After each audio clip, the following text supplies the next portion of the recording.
எல்லாருக்கும் வணக்கங்க. இன்னைக்கு நம்ம ஈரோடு அம்மாச்சி சமையல் கிச்சன்ல இன்னைக்கு என்ன பண்ண போறோம் அப்படினு பாத்தீங்கன்னா மத்தி மீன் வச்சிட்டு நான் இன்னைக்கு ஒரு மீன் குழம்பு செய்ய போறேன். நம்ம நிறைய வெரைட்டிஸான மீன் குழம்பு வந்து நம்ம வச்சிருக்கோம். இது மத்தி மீன் குழம்பு கொஞ்சம் வித்தியாசமா இருக்கும். இது எப்படி செய்யலாம்னு பாப்போம். நம்மளோட சேனல்ல சப்ஸ்கிரைப் பண்ணாதவங்க சப்ஸ்கிரைப் பண்ணிக்கங்க. சமையல் குறிப்புகள்லாம் உடனே உங்களுக்கு வேணும்னு நினைச்சீங்கன்னா பக்கத்துல இருக்க பெல் பட்டனை அழுத்தி வச்சுக்கோங்க. இன்னைக்கு வந்து மத்தி மீன் வாங்கிட்டு வந்து நல்லா இங்க பாருங்க இந்த மாதிரி நல்லா இந்த வயிற்று பகுதி வந்து இந்த மாதிரி எடுத்துட்டிங்கன்னா குடல்லாம் வெளியில் வந்துடும்.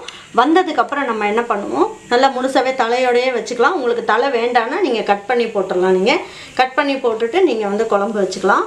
எல்லா மீனில் இருக்க சத்தோட இந்த மீன் மத்தி மீனில் நல்ல சத்து ஜாஸ்தி. இப்போ இந்த குழம்பு வைக்கிறதுக்கு நான் மசாலா என்னென்ன பண்ணணும் அப்படிங்கிறத நான் சொல்கிறேன் பாருங்கள். ஒரு 4 சில்லு தேங்காய் போட்டுக்கலாம். ஒரு 5 சின்ன வெங்காயம் போட்டுக்கலாம். 2 பல்லு பூண்டு போட்டுக்கலாம். போட்டுட்டு ஒரு 1/2 ஸ்பூன் அளவுக்கு ஜீரகத்தை போட்டுக்கலாம். நல்லா பல்ஸில் போட்டுட்டு நம்ம என்ன பண்ணுவோம், நல்லா நைஸாக அரைச்சி எடுத்து வச்சுக்கலாம். இவ்வளோ பெரிய புளி எடுத்துகிட்டு, அதாவது பெரிய நெல்லிக்காய் அளவுக்கு ஒரு புளி எடுத்துக்கோங்க. புளி எடுத்து நல்லா கரைச்சிட்டு வடிகட்டி எடுத்து வச்சுக்கோங்க.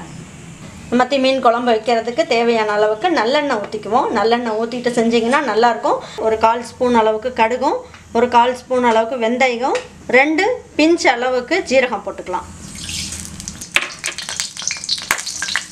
ஒரு இனுக்கு கருவேப்பிலை போட்டுக்கலாம். ஒரு 3 பல்லு பூண்டை நான் இந்த மாதிரி தட்டி எடுத்து வச்சுருக்கேன், அதையும் போட்டுக்கலாம். 2 பச்சை மிளகாயை லேசாக கீறிட்டு போடுறேன், அதையும் போட்டுக்கலாம். இதில் ஒரு 6 சின்ன வெங்காயத்தை பொடியாக கட் பண்ணியிருக்கேன். இப்போ இதை போட்டுக்கலாம்.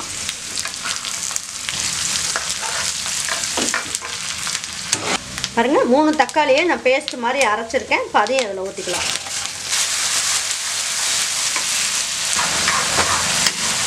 இந்த குழம்புக்கு தேவையான அளவுக்கு மஞ்சள் தூள் கொஞ்சமாக போட்டுக்கலாம். ஒரு 1/4 ஸ்பூன் அளவுக்கு ரெட் சில்லி பவுடர் போடலாம். இப்போ இந்த தக்காளி பாருங்கள் நல்லா வதங்கிடுச்சு, எண்ணெயெல்லாம் கசிஞ்சு வந்துடுச்சு.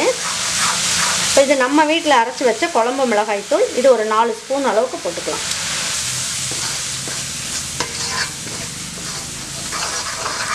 எண்ணெயிலே நல்லா கலக்கி விட்டாச்சு. இப்போ இதுக்கு தேவையான அளவுக்கு தண்ணி ஊற்றிக்கலாம். இது கொஞ்சம் நல்லா கொதிக்கட்டும். பாருங்கள், இந்த குழம்புக்கு தேவையான அளவுக்கு உப்பு போட்டுக்கலாம். இது 1 நிமிஷம் அளவுக்கு கொதிக்கட்டும். அதுக்குள்ளே மசாலா அரைச்சிட்டு வந்து உங்கள்கிட்ட காட்டுறேன். இப்போ நம்ம என்ன பண்ணலாம், நான் கரைச்சி வச்சுருக்க புளியை இதில் வடிகட்டி ஊற்றிக்கலாம் ஒரு பாத்திரத்தில். இப்போ நம்ம என்ன பண்ணலாம் பாருங்கள், நான் அரைச்சி வச்சுருக்கேன் இல்லைங்களா விழுது. இப்போ இந்த விழுது இதில் போட்டுக்கலாம். எல்லாத்தையும் நல்லா கலக்கி விட்டுடலாம். பாருங்கள், நல்லா குழம்பு கொதிச்சிருச்சு. இப்போ பாருங்கள், நான் என்ன பண்ணியிருக்கேன், நம்ம அரைச்சி வச்ச விழுது புளி எல்லாமே இதில் கரைச்சி எடுத்து வச்சுருக்கேன். இப்போ இதில் ஊற்றிக்கலாம். இப்போ நம்ம தட்டு வச்சு மூடி வச்சிடலாம். இது ஒரு 2 நிமிஷம் கொதிக்கட்டும். பாருங்கள், இப்போ இதில் உள்ள பச்சை வாசம்லாம் போயிருச்சு. நல்லா குழம்பு கொதிச்சிருச்சு. நான் இதில் இருக்க மத்தி மீனில் உள்ள தலையெல்லாம் எடுத்துட்டு இப்போ இதை நம்ம ஒவ்வொன்றா எடுத்து இதில் போட்டுடலாம்.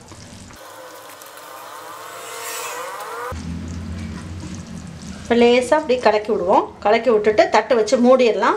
இதெல்லாம் ஒன்றா சேர்ந்து வேகட்டும். இது ஒரு 3 நிமிஷத்துக்கு வேகணும். தட்டை வச்சு மூடி வச்சிடலாம். பாருங்கள், குழம்பு நல்லா கொதிச்சிருச்சான்னு பார்ப்போம். பாருங்கள், நல்லா கொதிச்சு நல்லா ஓரத்துலலாம் பார்த்திங்கன்னா எண்ணெய் நல்லா கசிஞ்சு வந்திருக்கு. இந்த மாதிரி ஆடை படிஞ்சு வந்தாலே குழம்பு வந்து நல்லா கொதிச்சிருச்சுன்னு அர்த்தம். மீனும் நல்லா வெந்திருக்கும்.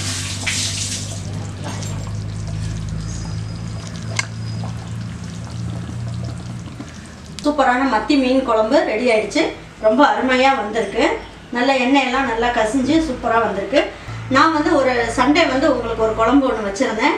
அந்த மீன் குழம்பும் ஒரு வித்தியாசமாக இருந்தது. நிறைய பேர் பார்த்துட்டு நல்லா எனக்கு நிறைய கமெண்ட்ஸ் சொல்லியிருக்கீங்க. நான் பார்க்காதவங்களுக்காக நான் என்ன பண்ணுறேன் அப்படின்னா, நான் வந்து என்பாக்ஸ் இருக்குது இல்லைங்களா, கடைசியாக அதாவது இந்த வீடியோ வந்து முடிஞ்சதுக்கப்புறம் கடைசியாக வந்து ஒரு 2 வீடியோ வைப்போம். அந்த இதில் வந்து அந்த மீன் குழம்பும் வைக்கிறேன். அதுவும் ஒரு நல்ல வித்தியாசமாக நல்ல டேஸ்ட்டில் இருக்கும். இது முள் இருக்குன்னு பயப்பட வேண்டாம், அது அப்படியே மென்னே சாப்பிட்லாம். அந்த அளவுக்கு டேஸ்ட் ரொம்ப அருமையாக இருக்கும்.